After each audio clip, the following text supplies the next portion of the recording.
Hello everyone, তোমরা সবাই কেমন আছো? আশা করি সবাই ভালো আছো। তো আজকে একটা আমি ছোট্ট মিনি ব্লগ লয়ে এসেছি তোমার লিগা। তো এদিকে দেখতে পাচ্ছ আমি সকাল সকাল বিছনাটা উঠাই লইতেছি। বিছনাটা ঠিক না করলে পরে স্নান করে আইয়া বাসি বিছনাতে ঠাকুর দিতে ভালো লাগে না আমার। আমি ডেলি এরকম করি, ঘুম থেকে উঠতে বিছনাটা ঠিক করে লই। তারপর এদিকে দেখো আমার মুরগি আছে কয়েকটা, তো আমি ঘুম থেকে ওঠার লগে লগেই চিল্লাইতে থাকে খানার লেগে। তো আমি এখানে অল্প খানা দিয়া লইতে আসছি, সেম ডেলি এরকমই করে। তো এদিকে দেখতে পাচ্ছ আমি ঝাড়ু মারা লইতে আসছি।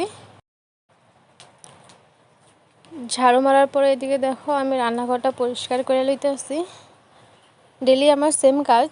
আমি সকাল 5টা বাজে উঠতে লাগে, 5টা বাজে উঠতে 1 ঘন্টার মাঝে সব কাম শেষ করে লিতে লাগে। আমি 6,000 টাকা টিউশন লই, সকাল বিকাল 2 টাইম টিউশন আছে আমার। তো লিগে অল্প জলদি উঠতে লাগে।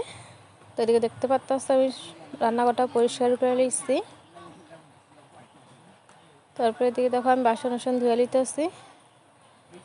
মানুষ ঘরে 2 জন, তারপরে কতগুলি বাসন বাইরে, ডেলি রোজ এরকম ধুইতে তো ভালো লাগে না। তো এদিকে দেখো আমি উঠানটা লেপা লইতে আসছি। বৃষ্টি পড়ছে 2 দিন, তো লিগা উঠানটা লেপতে আসছি, ভালো লাগে না এরকম। উঠান সামনে দিয়ে অল্পই আছে, বাকিটুকু পুরো ঘাসে ভালো লাগে বেশিরভাগ।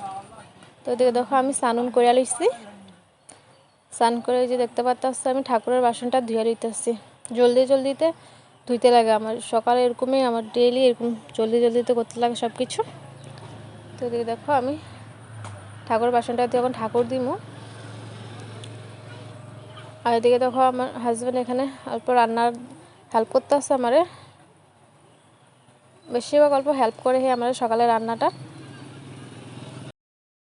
তো আমার ছোট্ট মিনি ব্লগটা তোমাকে কেমন লাগছে জানাই। Bye bye.